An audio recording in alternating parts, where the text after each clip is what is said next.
that want to harvest fish to be able to take fish home and cook them.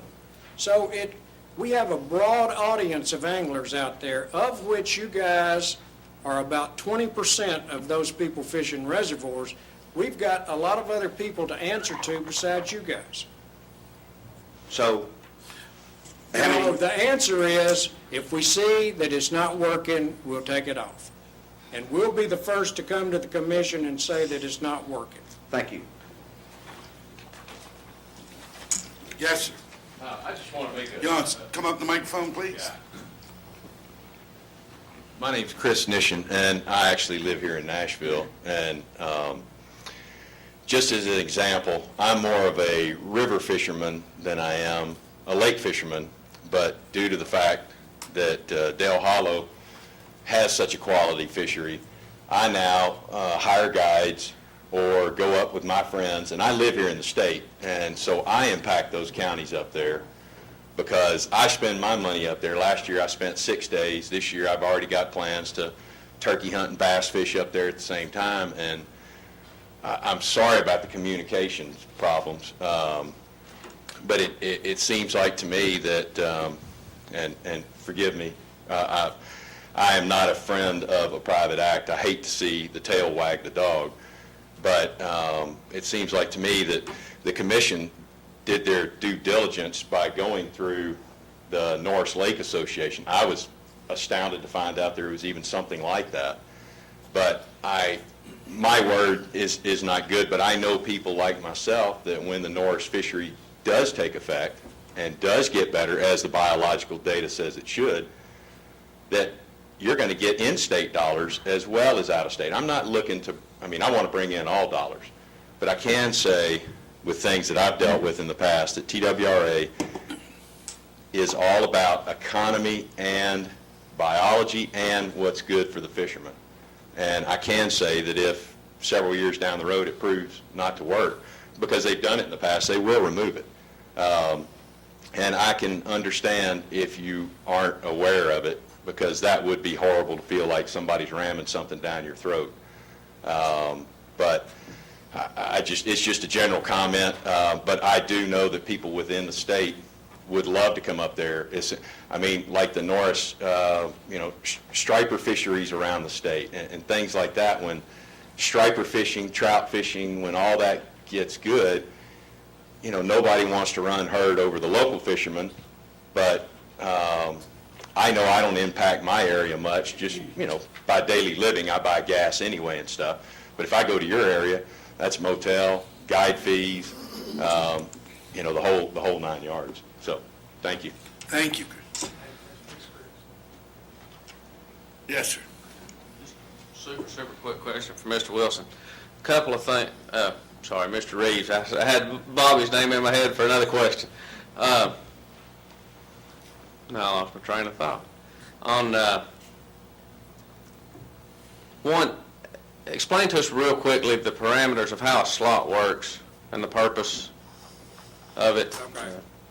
And another thing, can we go on record as stating, thank you, that when the 18-inch stuff came about years ago, and I was part of it, if I'm sure you recall vividly when 18-inch tried to be imposed around Fort Loudon in that area, that the tournament fishermen kind of rallied, and we ended up with 5 18-inch fish instead of 1. At the Farragut School.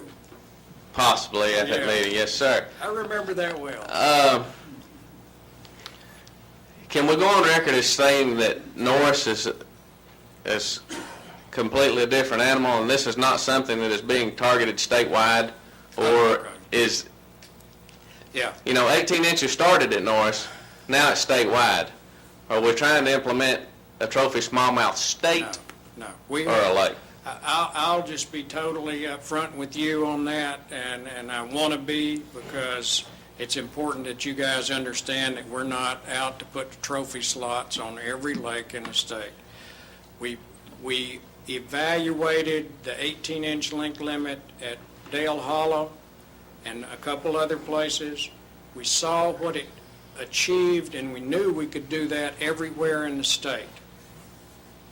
The trophy slot is only for those bodies of water that we think could really handle it. And we picked out 3. 2 of them you know about. The third was South Holston. We're not going to be able to do it on South Holston, at least not in the immediate future. But the opportunity, in our opinion, is that South Holston would be the crown jewel of smallmouth fishing in the world. But we're being prevented by political action from doing anything there. On Norris, it would be the second, and Dale Hollow would be the third. That's all, that's as far as it goes. My other question was about, explain how a slot works.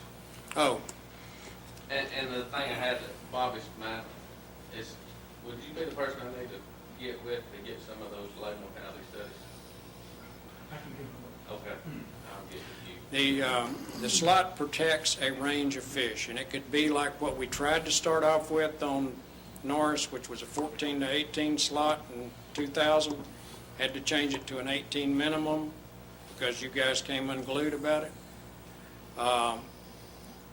It protects those fish within that range, and then you adjust the creel limit below that range and above that range so that the one below it has to be at a rate that allows recruitment into the slot. If you set it, say, at the full statewide number, then you'll never get enough fish into that slot, growing into that slot, to amount to anything.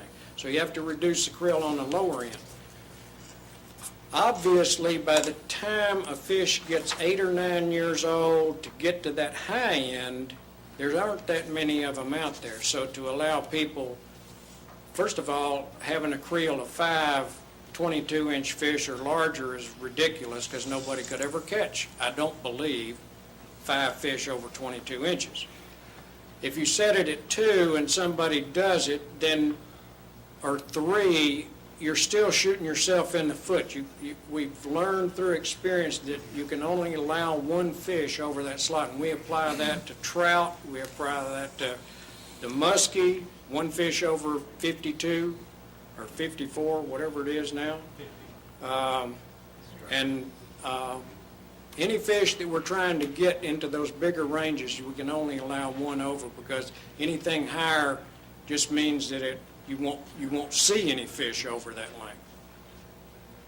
I hope that made some sense. Part of the question I had was the one under 17, because a lot of the research I've done on slots encourages removing fish Okay. under the lower length. Now that was the original slot from 30 years ago. And the idea was that if you had what we call a crowded bass situation, where you had a lot of little fish growing slowly, encourage people to go in and take them hand over fist, but protect them at a bigger size where they're a more efficient predator in the population. But that's not the case on most reservoir populations. Because of the drawdown that we all experience, you get much lower recruitment than you do in, say, a Reelfoot Lake situation where it doesn't draw down. You get an abundance of bass recruitment in Reelfoot. You never get abundant recruitment in drawdown impoundments.